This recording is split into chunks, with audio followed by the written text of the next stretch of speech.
A certain athletic apparel and gays go hand in hand, but they also go hand in hand with our favorite actors. I know I'm a bit late with this video, seeing that National Underwear Day was on August the 8th, but I always say better late than never. In this video I'm counting down my picks for the top 10 athletic apparel moments in TV and film history. This video is sponsored by my Patreon members, and I just want to take the time to thank you for your ongoing support. With that being said, let's head over towards the rainbow and follow the yellow brick road.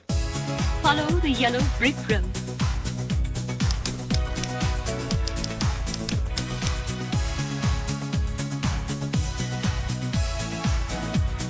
Hey! We're heading to Daytona. So you guys want to tag along for a bit, maybe? Party some babies into us? In Dirty Grandpa, Zac Efron leans into the college kid energy so hard that you can practically hear the foam finger squeak. Yeah, I mean, where do I start? She's Hello! The athletic apparel moment is all about confidence. The kind of scene where the camera says, yes, that's costume minimalism, and the crowd says, we'll allow it. Zac's presence here is less about revealing and more about comedic swagger. It's the contrast. A polished Hollywood smile plus did somebody forget their pants energy. And it's exactly this that makes a moment delightfully memorable. To be honest, this is the only scene I remember from a very forgettable film. How would you like to disappear? disappear. Go undercover. This entry is more atmospheric. Think leather, shadow, and a city that's equal part danger and desire.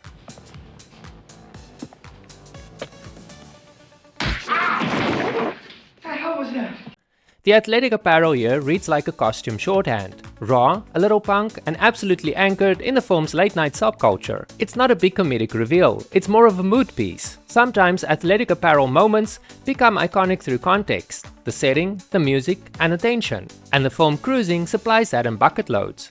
Even today, the film is considered controversial, and Henry Judd Baker wasn't the only thing that stuck in our minds after the credits roll. However, some people consider this film to be a tad on the homophobic side. Only when we submit to the will of God do we serve him. Hector? Chris Evans is known for his superhero bod, so when a comedy hands him a scene where athletic support becomes part of the gag, you get wholesome hilarity.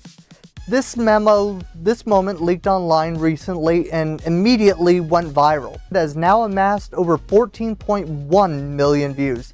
In this film, the athletic apparel is used for laughs, a wink at the audience and a reminder that even big movie stars can be part of a ridiculous punchline. It may be done for comedic relief, but it all works because of timing and Chris's delivery. The joke lands because the actor treats the moment like the most earnest thing in the world, and it's exactly that contrast that makes it unforgettable. I've sweated blood for these men, given up my wife, my children for these men. Football movies are athletic apparel territory by design, and Jamie Foxx brings charisma, seriousness, and heat to the locker room scenes in Any Given Sunday. Congratulations, you were great today and really exciting to watch out there. The athletic apparel here reads as part of the game's ritual, a symbol of rough, theatrical brotherhood of athletes, and somehow we are not only turned on just a little, but we can also relate in a way. Go on, partner. Y'all come back now, you hear? The locker room dance in the best little whorehouse in Texas definitely borders on homoerotic. On paper, it's a loud, ballsy country comedy, college boys, a raucous chant, and a lot of choreography. But watch the staging and the camera choices, and you'll see that the scene has an extra wink, perhaps an ode to the gay community. The choreography and the shared shower moment lean the scene into delicious, borderline homoerotic territory. It's campy, it's theatrical, and it flirts with something more intimate than simply just a locker room gag. The director plays it straight but generous. The performers all sell swagger and solidarity, which means the viewer supplies the subtext. And because the scene is staged as a celebration rather than seduction, the homoerotic elements feel playful, not exploitative, but it's still a very fun scene. At Lincoln West, a team without a future. The tennis team is obviously causing problems. Is about to be inspired. Little help? By a man with a past. If you want a comedy that knows how to use athletic gear for maximum effect, this is the one. The film embraces pratfalls, awkwardness, and the gloriously ridiculous side of amateur sports. So of course the athletic apparel gets its time to shine. But at least on the tennis front, things are looking up. That Filipino ringer you wrangled is finally on his way. Even if it's not really the most erotic scene when it comes to the garment in the film, it does create one of the most memorable moments in the film. Scott's timing and the movie's willingness to go there makes the athletic apparel moment something that you not only remember, but perhaps want to rewind and rewatch. Looking for Mr. Goodbar. Soon, from Paramount Pictures. Based on a novel of the same title, which was inspired by the 1973 murder of New York schoolteacher Roseanne Quinn, 1977's Looking for Mr. Goodbar might not be for everyone, but it does, however, have an athletic apparel scene that's worth a look.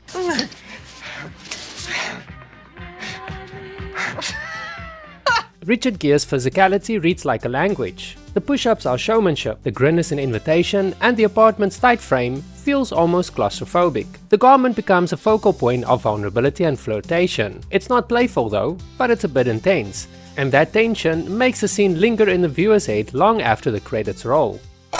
Harry Doyle here, welcoming all of you to another season of Indians baseball. Here's a list of the players we'll be inviting to camp. This guy here is dead. Cross him off then. Then as Haysbert delivers a moment of pure deadpan cool, the kind where a single look does more than any punchline. The athletic apparel in the scene is part of the ensemble, practical, funny by contrast, and anchored by Dennis's commanding presence. The moment stands out thanks to comedic contrast and star power. Haysbert plays it straight, which makes anything silly in the scene land harder and funnier. Also, locker rooms are ripe for costume comedy, and this film uses them expertly. I've been offered a tryout with the Hamilton Mustangs. I gotta play junior if I'm ever gonna play pro. All the scouts are gonna be there. Hockey movies know discipline and boldness, and Youngblood adds the early 80s cinematic charm that turns even protective gear into a visual statement. New uniforms for the playoffs?